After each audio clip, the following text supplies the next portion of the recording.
Well, good morning, friends. Welcome to another edition of Daily Videos with Pastor Michelle. Welcome to the AM, the morning edition. Today is Wednesday, June 10th, and I hope you all are having a pretty good week. I know things are starting to open. I've heard about people traveling even. And so I just prayers for all of you. And as we continue to go back out into the world and be among people, I just pray that you continue to stay safe and practice social distancing as needed as well.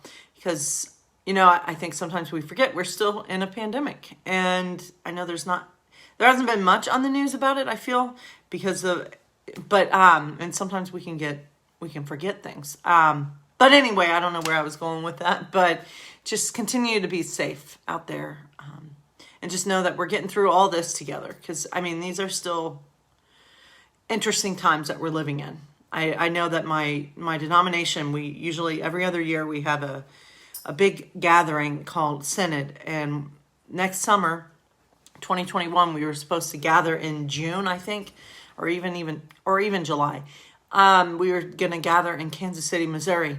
And they made the announcement yesterday, or maybe it was even Monday, and I just now heard about it yesterday, but they're going completely virtual for 2021. So it's crazy. And so my hopes of my event that I bought tickets for in September are slowly going down, because I bought tickets for a Comic-Con, and I was going to go meet Dean Cain, who played Superman on Lois and Clark. Anyway, that may not happen. But in the midst of all the craziness, let's remember some good news, right? And so remember, I may have told you about this. Remember Captain Tom Moore, that 100-year-old World War II vet who raised thousands for the UK's National Health Service by completing 100 laps in his garden? Well, a few determined folks are following in his well-earned footsteps. World War II vet Mickey Nelson, who's 99, is walking 100 miles through his small city of Clarks Grove, Minnesota, to raise money for COVID-19 relief through the Salvation Army's feeding and emergency programs. Private Joseph Hammond, who's 95, has become a familiar sight on the streets of Accra, Ghana, during his daily walks to raise money to support frontline workers and impoverished vets across Africa. And Tobias Weller, a 9-year-old boy with cerebral palsy, says he was inspired by Captain Moore to finish a marathon with his walker, 1/2 mile at a time. Tobias has raised $100,000 for the Sheffield Children's Hospital and Paces School, a school that supports children and adults with neurological conditions in his hometown of Sheffield in northern England. So all those stories just make me want to go out and start walking. I think that's amazing. And as the weather permits. I don't know exactly how they even get started with raising that kind of money, having people sponsor them a mile a day. But it is amazing what the human spirit can give us courage to do and motivate us to do.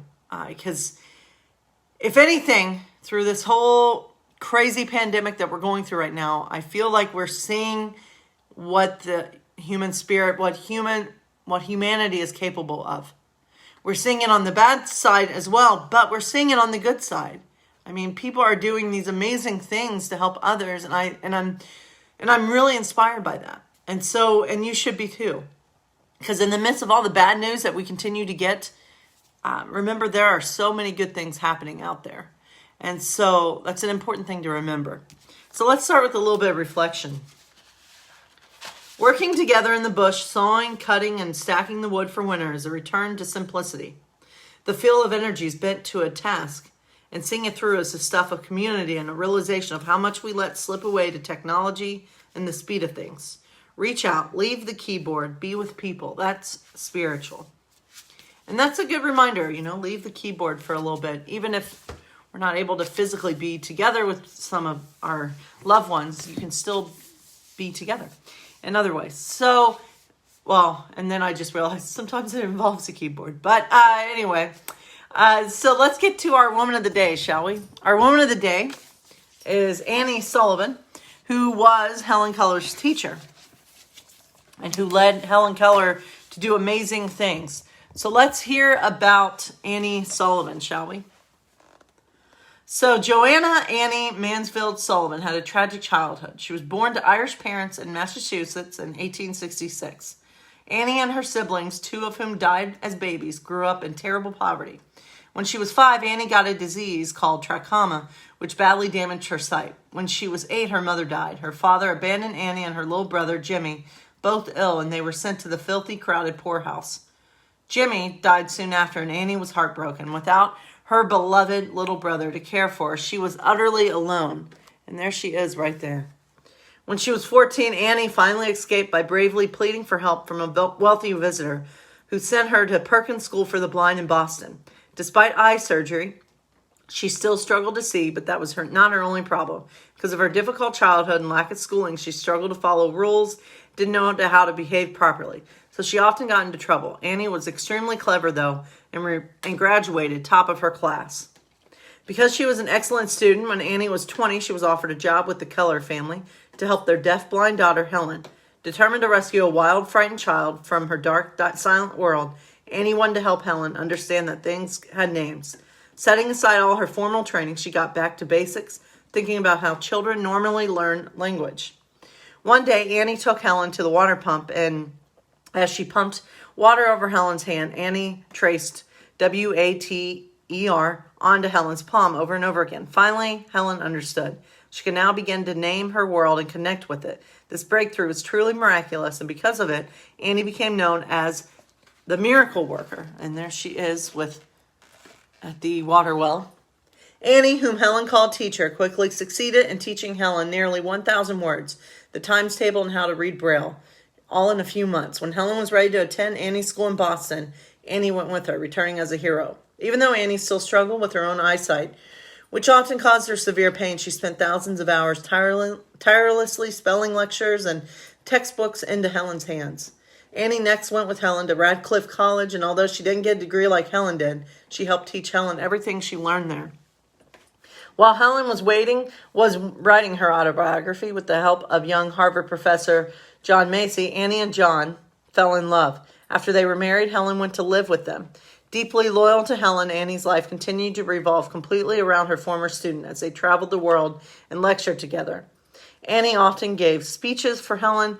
Then, since most people still cannot understand Helen when she spoke, while she and John grew apart, eventually separating, Annie continued her work at Helen's side for many years. Despite many operations, Annie's own vision worsened, and she needed Helen's help more and more, just as Helen had once leaned on Annie for everything.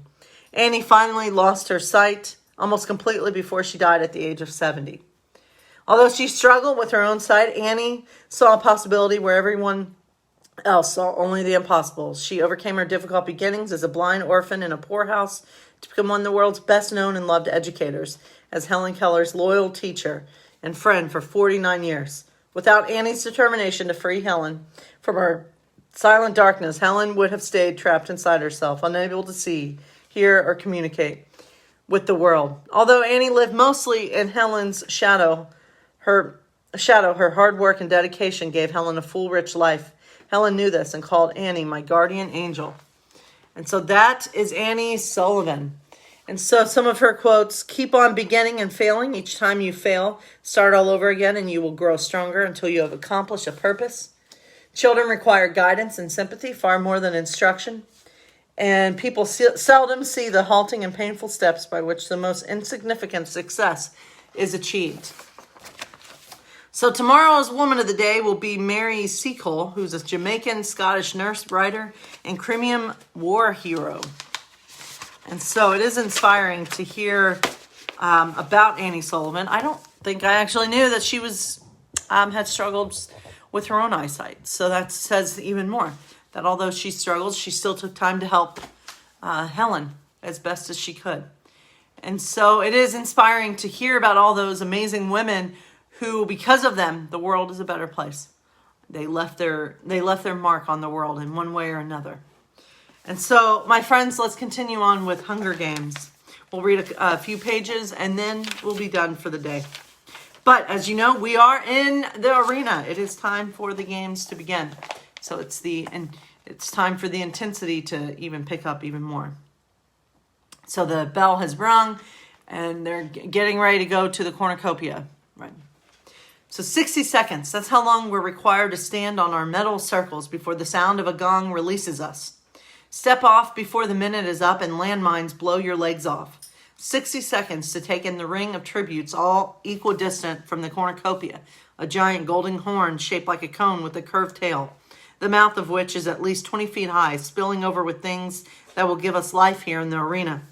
Food, containers of water, weapons, medicine, garments, fire starters. Strewn around the cornucopia are other supplies, their value decreasing the farther they are from the horn. For instance, only a few steps from my feet lies a 3-foot square of plastic. Certainly it could be of some use in a downpour. But there in the mouth, I can see a tent pack that would protect from almost any sort of weather. If I had the guts to go in and fight for it against the other 23 tributes, which I have been instructed not to do. We're on a flat, open stretch of ground, a plain of hard-packed dirt. Behind the tributes across from me, I can see nothing, indicating either a steep downward slope or even a cliff. To my right lies a lake, to my left and back, sparse piney woods. This is where Hamish would want me to go immediately. I hear his instructions in my head. Just clear out, put as much distance as you can between yourselves and the others, and find a source of water. But it's tempting, so tempting when I see the bounty waiting there before me. And I know that if I don't get it, someone else will. That the career tributes who survive the bloodbath will divide up most of these life-sustaining spoils. Something catches my eye. There, resting on a mound of blanket rolls, is a silver sheath of arrows and a bow, already strung, just waiting to be engaged. That's mine, I think. It's meant for me. I'm fast. I can sprint faster than any of the girls in our school, although a couple can beat me in distant races. But this 40-yard length, this is what I'm built for. I know I can get it. I know I can reach it first. But then the question is, how quickly can I get out of there? By the time I've scrambled up the packs and grabbed the weapons, others will have reached the horn, and one or two I might be able to pick off, but say there's a dozen at that close range, they could take me down with the spears and the clubs or their own powerful fists. Still, I won't be the only target. I'm betting many of the other tributes would pass up on a smaller girl, even one who scored an 11 in training, to take out their more fierce adversaries. Hamish has never seen me run. Maybe if he had, he'd tell me to go for it. Get the weapons, since that's the very weapon that might be my salvation. And I only see one bow in that whole pile. I know the minute must be almost up, and we'll have to decide what my strategy will be, and I find myself positioning my feet to run, not away into the surrounding forest, but toward the pile, toward the bow. When suddenly I notice Peter. He's about 5 tributes to my right, quite a fair distance. Still, I can tell he's looking at me, and I think he might be shaking his head. But the sun's in my eye, and while I'm puzzling over it, the gong rings out. And I've missed it. I've missed my chance because those extra couple of seconds I've lost by not being ready are enough to change my mind about going in. My feet shuffle for a moment, confused at the direction of my brain wants to take. And then I lunge forward, scoop up the sheet of plastic and a loaf of bread. The pickings are so small, and I'm so angry with PETA for distracting me that I sprint in 20 yards to retrieve a bright orange backpack that could hold anything because I can't stand leaving with virtually nothing. A boy from District 9 reaches the pack at the same time I do, and for a brief time we grapple for it. Then he coughs, splattering my face with blood. I stagger back, repulsed by the warm, sticky spray. Then the boy slips to the ground. That's when I see the knife in his back. Already other tributes have reached the cornucopia and are spreading out to attack. Yes, the girl from District 2, 10 yards away, running toward me, one hand clutching a half-dozen knives. I've seen her throw in training. She never misses, and I'm her next target. All the general fear I've been feeling condenses into an immediate fear of this girl, this predator who might kill me in seconds. Adrenaline shoots through me, and I sling the pack over one shoulder and run full speed for the woods. I can hear the blade whistling toward me and reflectively hike up the pack to protect my head. The blade lodges in the pack. Both straps on my shoulders now. I make for the trees. Somehow I know the girl will not pursue me. She'll be drawn back into the cornucopia before all the good stuff is gone. A grin crosses my face. Thanks for the knife, I think. At the edge of the woods, I turn for one instant to survey the field. About a dozen or so tributes are hacking away at one another at the horn. Several lie dead already on the ground. Those who have taken flight are disappearing into the wood, into the trees, or into the void opposite me. I continue running until the woods have hidden me from the other tributes, then slow into a steady jog that I think I can maintain for a while. For the next few hours, I alternate between jogging and walking, putting as much distance as I can between myself and my competitors. I lost my bread during the struggle with the boy from District 9, but managed to stuff my plastic in my sleeve. So as I walk, I fold it neatly and tuck it into a pocket. I also free the knife. It's a fine one with a long, sharp blade serrated near the handle, which will make it handy for sawing through things. And I slide it into my belt. I don't dare stop to examine the contents of the pack yet. I just keep moving, pausing only to check for pursuers. I can go a long time, I know that from my days in the woods, but I will need water. That was Haymitch's second instruction. And since I sort of botched the first, I keep a sharp eye out for any sign of it. No luck.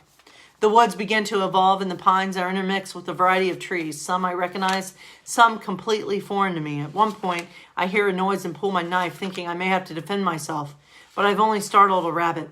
Good to see you, I whisper. If there's one rabbit, there could be hundreds, just waiting to be snared. The ground slopes down. I don't particularly like this. Valleys make me feel trapped. I want to be high, like in the hills around District 12, where I can see my enemies approaching, but I have no choice but to keep going.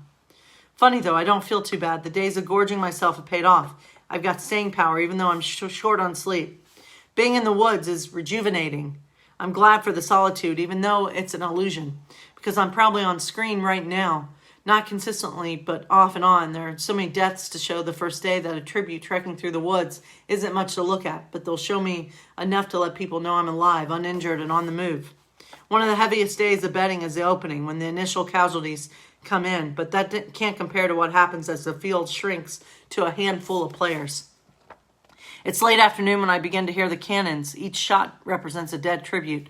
The fighting must have finally stopped at the cornucopia. They never collect the bloodbath bodies until the killers have dispersed. On the opening day, they don't even fire the cannons until the initial fighting's over because it's too hard to keep track of the fatalities.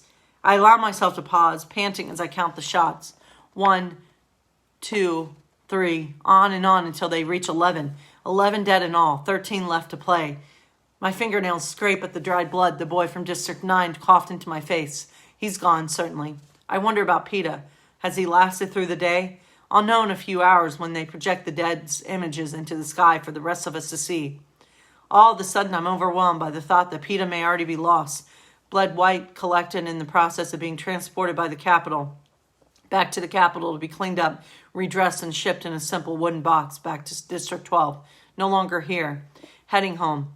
I try hard to remember if I saw him once the action started, but the last image I can conjure up is PETA shaking his head as the gong rang out. Maybe it's better if he's gone already. He had no confidence he could win, and I will not end up with the unpleasant task of killing him. Maybe it's better if he's out of this for good. I slump down next to my pack, exhausted. I need to go through it anyway before night falls, see what I have to work with. As I unhook the straps, I can feel it sturdily made through a rather unfortunate color. This orange will practically glow in the dark. I make a mental note to camouflage it first thing tomorrow. I flip open the flap. What I want most right at this moment is water. Haymitch's directive is to immediately find water. It was not arbitrary. I won't last long without it. For a few days, I'll be able to function with unpleasant symptoms of dehydration, but after that, I'll deteriorate into helplessness and be dead in a week, tops. I carefully lay out the provisions: one thin black sleeping bag that reflects body heat, a pack of crackers, a pack of dried beef strips, a bottle of iodine, a box of wooden matches, a small coil of wire, a pair of sunglasses, and a half-gallon plastic bottle with a cap for carrying water that's bone dry. So that will be it for today, and we'll finish up this chapter tomorrow. So intense. So I do hope everyone has a wonderful, as wonderful as you can make it, day. Remember to continue to find joy and happiness where you can make it. So God bless you all. Have a wonderful day.